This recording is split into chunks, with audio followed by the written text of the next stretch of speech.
आसनसोल के पूर्व मेयर एवं पांडेश्वर के पूर्व विधायक सह भाजपा नेता जितेंद्र तिवारी ने रेलवे हाकरों के साथ एक बैठक की। उनको अपने बीच पाकर रेलवे हाकरों ने अपनी परेशानियां बयां की। उन्होंने जितेंद्र तिवारी से कहा कि आरपीएफ अधिकारी हाकरों को काफी परेशान करते हैं, उनको शांति से व्यवसाय नहीं करने देते, उन पर तरह तरह के धाराओं में मामले दर्ज कर उनसे मोटा जुर्माना वसूला जाता है, जिस वजह से उनका व्यवसाय करना मुश्किल हो गया है। जितेंद्र तिवारी ने उनकी बातों को सुना और कहा कि जब तक यह हाकर एकजुट नहीं होंगे तब तक उनकी बातों को सुना नहीं जाएगा। उन्होंने कहा कि रेलवे स्टेशन परिसर में हाकरी करने के कुछ नियम होते हैं और नियमों को मानकर हाकरी करने की आवश्यकता है। हालांकि उन्होंने यह भी माना कि कभी कभी आरपीएफ अधिकारी ज्यादती करते हैं और इसका मुकाबला करने के लिए सबको संगठित होने की आवश्यकता है। वहीं उन्होंने टीएमसी पर भी प्रहार करते हुए कहा कि वह लोग सोचते हैं कि डंडे की ताकत से वह सबको अपने वश में कर सकते हैं, लेकिन वह शायद भूल गए हैं कि कलम की ताकत डंडे की ताकत से ज्यादा होती है।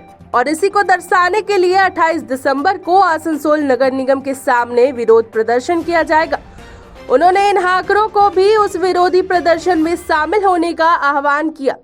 इस मौके पर पार्षद गौरव गुप्ता, भाजपा नेता राजा बनर्जी सहित अन्य मौजूद थे। आसनसोल से सत्यनारायण सिंह की रिपोर्ट। तो 10% लोग मिलकर 100% का समस्या का समाधान नहीं कर पाए। यदि सही में आपके साथ कुछ अन्याय हो रहा है तो जिन लोगों के साथ अन्याय हो रहा है उनको संगठित होना ही पड़ेगा, उनको एक साथ आना ही पड़ेगा। यदि एक साथ आएंगे, संगठित होंगे, शक्तिशाली बनेंगे तो हम लोग भी आपके सपोर्ट में रहेंगे। जहां जो लड़ाई लड़नी है लड़ेंगे। इसके लिए आप लोगों को पहले एक होना जरूरी है। जहां तक आरपीएफ या अन्य लोगों का जो बात आप कह रहे हैं, रेलवे स्टेशन हो, रेलवे का ट्रेन हो, हर जगह के लिए कुछ ना कुछ कानून है। कभी कभी आपसे गलती होती होगी तो उसके लिए कानून का प्रयोग होना चाहिए, और कभी कभी कानून में ज्यादती भी कर देता है कोई। तो यदि आप संगठित रहेंगे तो यदि कोई ज्यादती करता है तो कम से कम आप एक टेबल में बैठकर ये पूछ सकेंगे कि भाई कानून में तो ये लिखा हुआ है, आप दूसरा काम कैसे कर दिए? हम जो काम कर रहे हैं ये कानून के अनुसार गैर कानूनी नहीं है, तो आप कैसे जबरदस्ती हमको गैर कानूनी बोल के हमसे फाइन ले रहे हैं? ये पूछने के लिए पहले आपको तो संगठित होना जरूरी है ना। आप यदि संगठित नहीं होइएगा, आप लोग एक साथ नहीं रहिएगा तो ये लड़ाई लड़ना संभव नहीं है, क्योंकि ये लड़ाई आपकी अपनी लड़ाई है, हम लोग की लड़ाई नहीं है। आप लोग हम लोग को बुलाए हैं इसलिए हम लोग आए हैं। हम लोग आप लोगों को नहीं, दूसरी जगह क्या करते हैं, हम लोग मीटिंग बुलाते हैं, लोग आइए। यहाँ ऐसा नहीं है। आप लोग हम लोग के पास गए थे कि हम लोग की समस्या है, हम लोग बोले ठीक है हम लोग समय देते हैं, आपकी बात सुनने के लिए आते हैं। तो गरज आपका है, आपको उसके लिए तैयार होना पड़ेगा।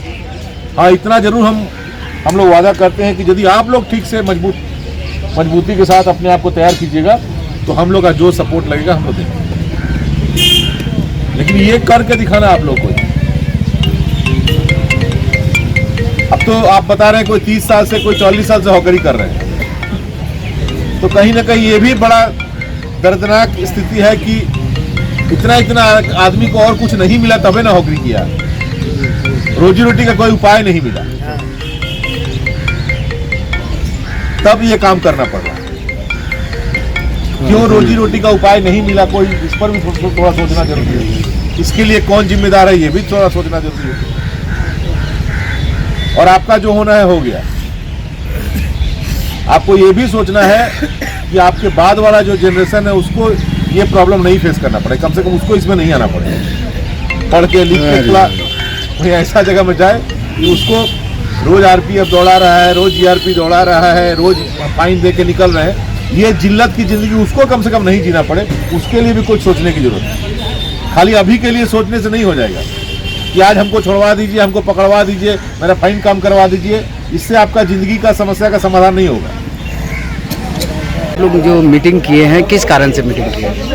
आज मोटा मोटी हम लोग 6-7 महीने से बहुत ज़्यादा परेशान हैं। आरपीएफ का इस कदर का अत्याचार है, इस कदर का है कि हॉकर पकड़ने के लिए कम से कम 6-7 आरपीएफ इशारा दिया हुआ प्लेटफार्म पर। यहाँ तक कि स्पेशल फोर्स जो वो एंड मौका पर जगह जगह पे जाता है, लेकिन उसको भी डाल दिया है कि हॉकर को पकड़ के लाओ। हम लोग हर दरवाज़ा खटखटाए हैं, कहीं भी मतलब हम लोग का काम नहीं हुआ। मजबूरी में आज हम लोगों को आज फिर एगो मीटिंग बुलाने पड़ा कि किसी तरह से भाई गरीब का रोजी रोटी हो जाए। आज बहुत से हॉकर 30 बरस से है, कोई 20 बरस से है, कोई 5 बरस से है, कोई 7 बरस से है। आए दिन हॉकर का किसी का पैर टूट रहा है, किसी का हाथ छिला रहा है, किसी का सर टूट रहा है। इसी समस्या के लिए आज छोटा मोटा वो प्रोग्राम हुआ था।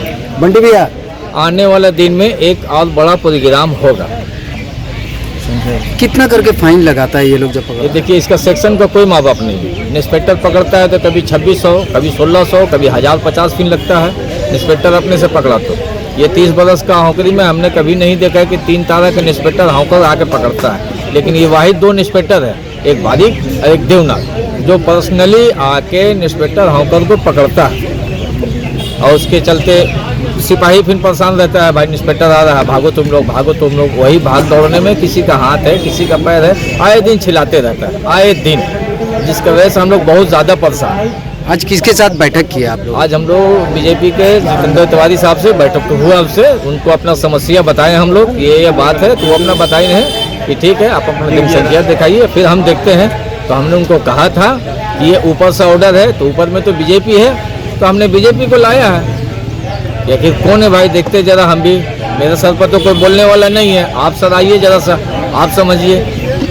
रेल में बीजेपी है, सेंटर में बीजेपी है, सब चीज़ में बीजेपी है, तो ऑर्डर तो हो सकता है बीजेपी का ऑर्डर मिलता है, या तो फिर आरपीएफ मनमानी कर रहा है। सर ये भी तो बात आपको बोले हैं कि आप लोग संख्या में लोग लाए तभी इस पर कोई कार्रवाई होगा या फिर कुछ होगा। ये मामला है कि 6-7 महीना हॉकरी मतलब मोटा मोटी बंद ही के बराबर हो गया, साल भर का लगभग हो गया। बहुत से ऐसा है कि फेरी फकीरी में निकल गया है, बहुत से ऐसा है कि इसका हिम्मत टूट गया है कि तो डेली मीटिंग हो रहा है, कुछ हो नहीं रहा, डेली मीटिंग हो रहा है, कुछ हो नहीं रहा। तो आज लड़ाकू लीडर को लाए हैं, देखते हैं, फिर चर्चा हम लोग करते हैं, फिर नेक्स्ट दिन बैठेंगे। जहाँ तक कोशिश हम लोग करेंगे कि जनसंख्या जितना से जितना ज़्यादा हो तो हम लोग खुद मजबूत होंगे और अगला पार्टी फिर मजबूत होगा। और आपका नाम? मेरा नाम हुआ MD कमाल खान।